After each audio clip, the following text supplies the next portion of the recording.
अस्सलामुअलैकुम। गाड़ी है सुजुकी कल्टस। इसमें गाड़ी में इशू आ रहा है, गाड़ी स्टार्ट नहीं हो रही है। तो देखने में पता चला इसका क्वालिटी करंट नहीं आ रहा है। सेल्फ मारो, सेल्फ करंट नहीं आ रहा है बस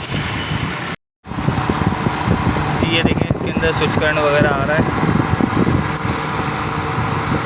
ये स्विच करंट भी आ रहा है, ये इसका रिटर्न भी आ रहा है। अच्छा, ग्रिप पकड़ो।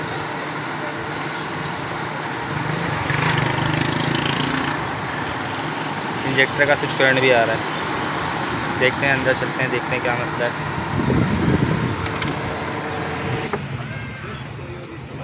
जी, इसका कार्ड खोला है, इसके कार्ड में मसला है।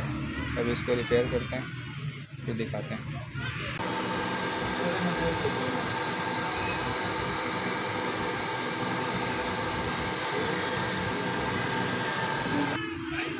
जी, इसकी ऐसे रिपेयर कर दी है। कार्ड की ग्रिप लगाते हैं। जी, ग्रिप लगा दिया, गाड़ी स्टार्ट करते हैं।